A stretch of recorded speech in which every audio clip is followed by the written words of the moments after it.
개척을 하고 가장 힘든 것 중에 하나는 외로움과 고립감이었습니다. 교인이 없어서 외로웠습니다. 그래서 개척 선배들이 예배실 의자에 마네킹이라도 앉혀놓고 싶다고 했던 말이 무슨 말인지 이해가 되었습니다. 한 1년쯤 지나자 고립감이 밀려오는 거예요. 흉금을 터놓고 교회의 일과 교회의 미래에 대해서 함께 의논하고 또 고민하고 함께 동력해 줄 사람이 없어서 저는 고독했습니다. 우울했습니다. 마음을 알아주는 교인, 그리고 목사의 비전을 지지해 줄 수 있는 교인, 또 목사 편을 들어줄 수 있는 교인이 있으면 얼마나 행복할까 생각했습니다. 여러분, 목사 입장에서 10절 같이 그 베드로와 10절에 나오는 베드로와 같은 사람이 있으면 정말 힘이 되고 위로가 될 것 같지 않으십니까? 어디 목사뿐이겠습니까? 여러분들도 그렇잖아요. 여러분에게도 의리파 친구 한 명 있으면 정말 든든하실 것입니다. 3절에 보면 유다가 군대와 대제사장들과 바리새인들에게서 얻은 아랫사람들을 데리고 예수님을 체포하러 왔다고 되어 있습니다. 여기서 군대라는 것은 로마 군대를 의미하는데 스페이라라는 단어를 써서 일개 대대를 가리킵니다. 그리고 12절에는 이 부대를 이끄는 장교가 천부장이라는 직급인 것을 알려주고 있어요. 그래서 예상컨대 로마 군인 500에서 1000명 정도로 구성된 부대가 예수님을 체포하러 온 거예요. 뭐 이들만 있었던 게 아니죠. 우리가 읽었지만 바리새인과 대제사장들의 하인들도 함께 있었으니 예수님의 제자들로서는 중과 부적이었을 것입니다. 그러나 역시 베드로이지 않습니까? 쪽수에 쫄지 않고 스승님을 위해서 분연히 일어났습니다. 의리가 있지요. 용기가 있지요. 그가 휘두른 칼에 말고라는 한 하인의 귀가 잘려 나갔습니다. 유혈이 낭자하고 예수님을 잡으러 온 자들이 주춤했겠지요. 자, 이때 예수님이 뭐라고 하십니까? 역시 베드로다. 여러분, 베드로는 바위라는 뜻이지요. 그러니까 역시 바우야, 너밖에 없다. 이러지 않으시고 검을 칼집에 꽂으라. 아버지께서 주신 잔을 내가 마시지 아니하겠느냐라고 하셨습니다. 여러분, 예수님은 인간적이고 세상적인 용기와 의리를 원하시는 것이 아니에요. 예수님이 원하시는 의리와 용기는 하나님이 주시는 잔을 마시는 것입니다. 예수님처럼 말이죠. 자, 지금 베드로는 고작 칼을 휘두르는 것밖에는 모르는 그런 사람입니다. 여러분, 우린 세상에서 이런 사람을 많이 봅니다. 돈으로 또 자기가 가진 지위로 다른 것은 할 줄 모르고 갑질만 부릴 줄 아는 사람들이 얼마나 많습니까? 하나님 보시기에 그들은 참으로 가난하고 초라하고 허접한 영혼인 것입니다. 2017년 즈음으로 기억합니다. 한 제약회사 회장이 운전기사들에게 정말 입에도 담지 못할 그런 욕설을 한 그런 영상이 공개되어서 화제가 된 적이 있지요. 그는 한 교회의 장로였다고 합니다. 회장이고 교회는 존경받는 장로인데다가 운전기사가 모는 고급 승용차를 타고 다니지만 그래서 사람들은 그의 갑질 앞에 어쩔 줄 몰라 아무 일도 하지 못하지만 하나님 앞에서 그는 정말 초라하고 허접한 인생인 것입니다. 자, 반면에 예수님은 세상적으로 보면 참 초라하죠. 그러나 예수님은 내가 하나님이 주시는 잔을 마시겠다고 하십니다. 이것이 하나님 보시기에는 참된 의리요 용기인 것입니다. 여러분, 하나님이 원하시는 의리와 용기는 검을 드는 것이 아닙니다. 하나님의 잔을 마시는 것입니다. 사실 인간적으로 생각해 보면 나 위해서 검을 들어주는 사람이 얼마나 반갑고 고맙습니까? 그러나 우리가 하나님의 마음을 품고 하나님의 시각으로 본다면 나를 위해 검을 들어주는 사람이 아니라 주님이 주시는 잔을 나와 함께 기꺼이 마실 수 있는 사람, 그가 진짜 나의 동력자요 나의 영혼의 지지자임을 알게 될 것입니다. 여러분, 예수님의 싸움은 칼을 든 사람들과의 싸움이 아니었습니다. 예수님의 싸움은 하나님이 주시는 잔을 회피하고 싶은 예수님의 마음과의 싸움이었습니다. 여러분, 우리도 마찬가지 아닙니까? 하나님이 주시는 잔은 쓴 잔입니다. 그러나 분명한 것은 그 쓴 잔이 궁극에는 생명과 축복의 잔인 줄로 믿습니다. 자, 따라하십시다. 세상의 검이 아니라 하나님의 잔을 들자. 성도 여러분, 하나님이 주시는 잔을 기꺼이 들 수 있는 하나님의 사람이 되기를 축원드립니다. 그리고 우리 교회가 하나님의 잔을 기쁘게 마시자고 서로에게 격려하고 기도해주고 지지해줄 수 있는 교회가 되기를 소망합니다. 자, 12절 이하를 보면 예수님은 체포되어서 안나스라는 사람에게 끌려갔습니다. 자, 안나스가 누구라고 소개합니까? 그 해의 대제사장인 가야바의 장인이었다고 합니다. 아, 그렇구나 라고 생각하면서 동시에 이런 생각이 듭니다. 왜 대제사장에게 가지 않고 장인에게 갔을까? 그런데 19절에 보면 또 22절에도 보면 안나스도 역시 제사장이었다고 합니다. 아, 그렇구나. 근데 또 이상하지요.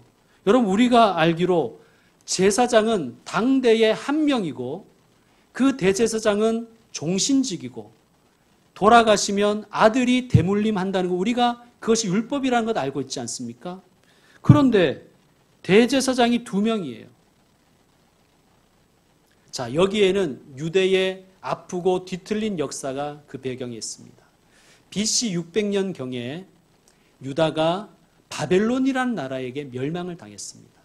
그래서 수많은 사람들이 바벨론으로 포로로 끌려갔는데 그 중에는 왕도 있었고 왕족들도 있었고 귀족들도 있었으며 종교 지도자들인 제사장들과 레위인들이 있었습니다. 세월이 지나서 하나님의 약속하신 때가 되자 유다인들이 해방되었습니다. 느헤미야, 에스라, 스룹바벨 같은 지도자들이 유다인들을 이끌고 고국 예루살렘으로 돌아왔어요. 그런데 그때 대제사장 가문은 돌아오지 않았습니다. 예상컨대 그들은 70년 정도 바벨론에서 살면서 이미 바벨론 사람이 된 거예요. 바벨론에 정착해서 바벨론 사람들과 거래하면서 그 땅을 떠날 수가 없었다는 것입니다. 하나님이 주신 대제사장의 그 잔을 버리고 바벨론 사람으로 세상의 검을 들고 살게 되었습니다. 이때부터 대제사장은 임명직이 되었습니다. 왕이 임명하는 거예요. 자, 여호와를 섬기는 것이 가장 중요했던 신정일치 국가인 이스라엘에서 대제사장이라는 자리는 정말 막강한 힘과 권한을 가지는 거예요. 로마 제국도 이것을 잘 알고 있었기 때문에 식민 지배를 용이하게 하기 위해서 로마가 총독을 통해서 대제사장을 임명했습니다. 그리고 대제사장에게 정치적 권력도 주고 재정권도 인정해 주었습니다. 여러분, 성전에 들어오는 막대한 성전세와 또 헌금과 재물에 대해서 관리권을 누가 가지냐면 대제사장과 그 가문이 가지는 거예요. 한마디로 힘도 있고 돈도 되는 자리였습니다. 여러분, 힘도 되고 돈도 되는 자리, 세상 돌아가는 거 빠삭한 사람들 가만히 있겠습니까? 대제사장 되려고 혹은 아들 대제사장 시키려고 열심히 로비했겠죠. 그래서 헤롯 왕에게, 로마 총독에게, 로마 관리들에게, 아니면 직접 로마 원로원에게 막대한 뇌물을 갖다 바쳤다고 합니다. 예수님이 활동하시던 시대에는 한 가문이 대제사장직을 독점했는데 그것이 바로 안나스의 가문인 것입니다. 안나스라는 사람도 원래는 대제사장이었어요. 한 10년 정도 해먹었는데 스캔들로 인해서 해임을 당했습니다. 근데 이 사람이 머리가 비상한 사람이에요. 자기가 스캔들로 해임당했다고 하지 않고 마치 박해받는 종교인인 것처럼 이미지 메이킹을 하는 거예요. 정치적 수완이 대단한 사람들인 거예요. 대단한 사람이었습니다. 그리고 로마 총독과 헤로드 왕을 구워 삶아가지고 나는 안 할 테니까 내 아들을 대제사장 시켜달라고 로비를 했고 그것이 통했습니다. 그래서 5 아들이 계속 이어서 대제사장을 했어요. 근데 이 아들들이 좀 신통치 않았나 봐요. 그래서 사위가 똑똑했기 때문에 사위인 가야바에게 대제사장을 맡게 합니다.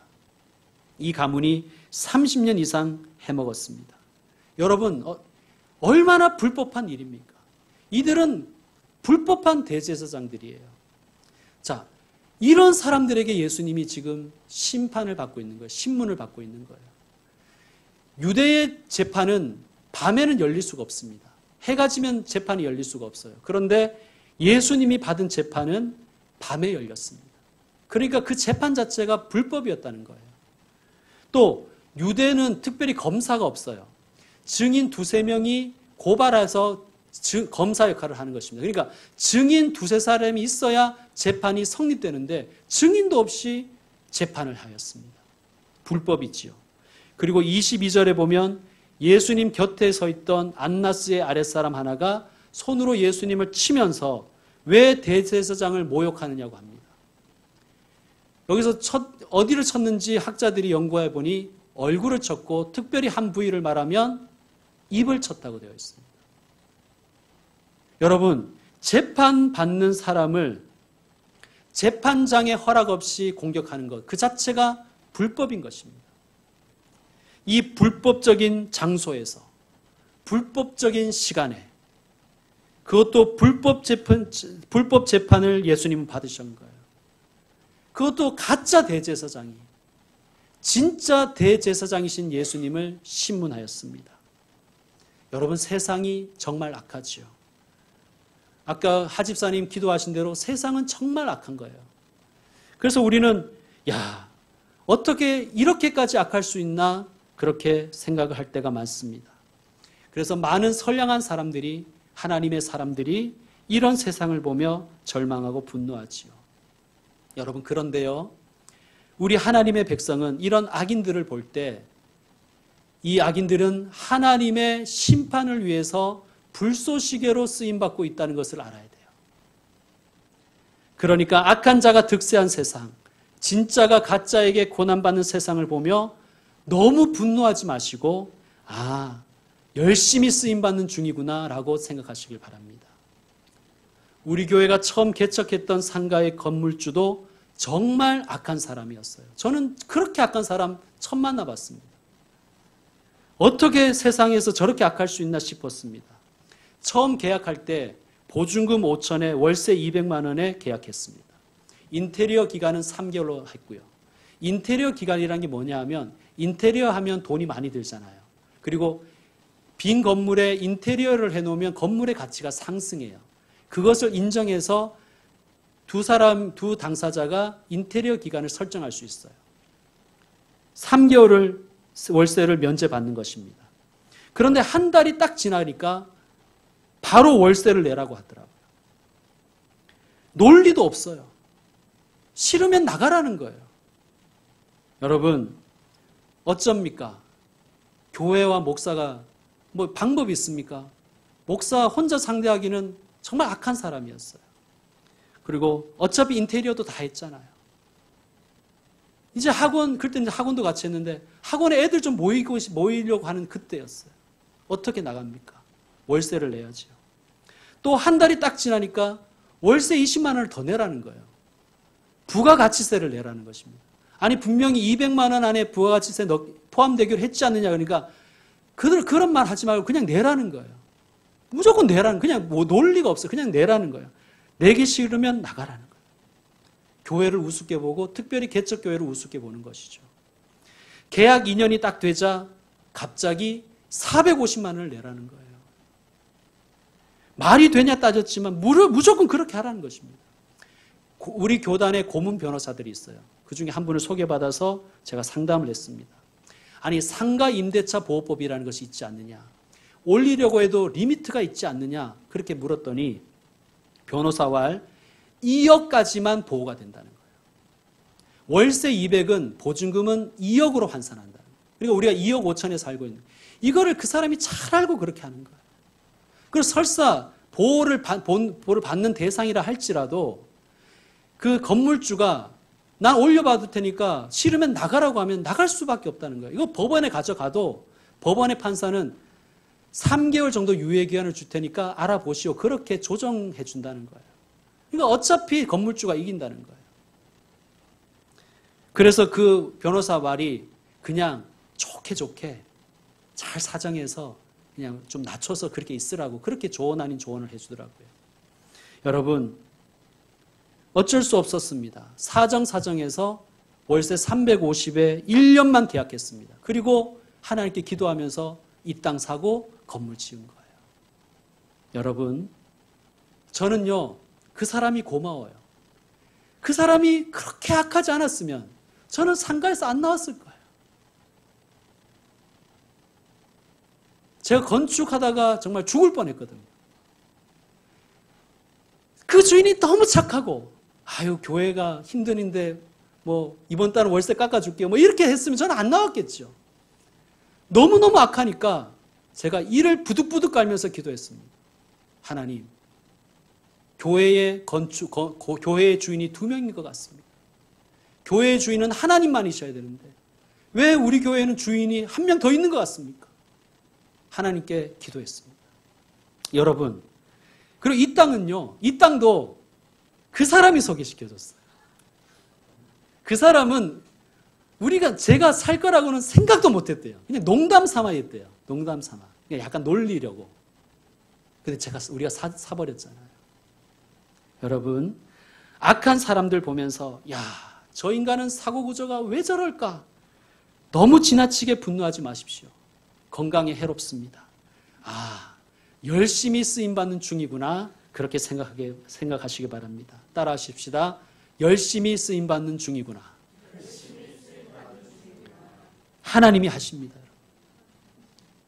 하나님이 굽어보시고 다스리십니다. 오늘 본문에 보면 베드로가 실패하지요.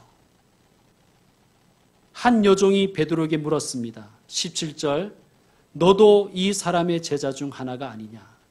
이 질문은 뭐 마동석 같은 사람이 위협하면서 한 말이 아니에요.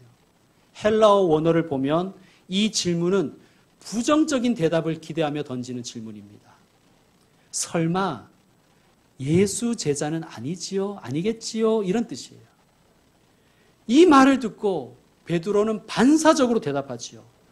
나는 아니다. 헬라어로 하면 우크에임이에요. 제가 지난주에 말씀드렸지만 5절과 8절에서 예수님은 이렇게 말씀하시죠. 내가 그니라. 에고에임이. 정확하게 대조되지요. 요한복음은 선명하게 대비하는 거예요. 우크에임이, 에고에임이. 나는 아니다. 내가 그다. 여러분, 베드로가 뭐라 그랬습니까?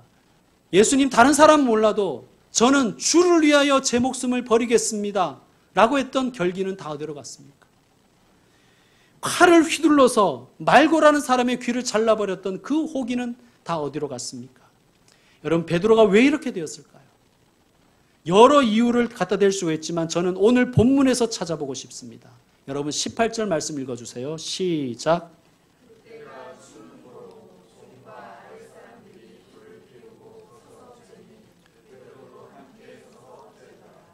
베드로도 함께 서서 쬐고 있었습니다. 왜 불을 쬐고 있었습니까? 2가지 이유죠. 첫째, 그때가 추운 고로. 6월절 무렵이면 우리로 치면 3, 4월인데 팔레스타인의 3, 4월의 밤은 추웠습니다. 하지만 정말 추운 것은 베드로의 몸이 아니라 그의 마음이었을 것 같습니다. 베드로가 예수님과 함께 세우고자 했던 메시아 왕국의 꿈이 산산조각 났어요.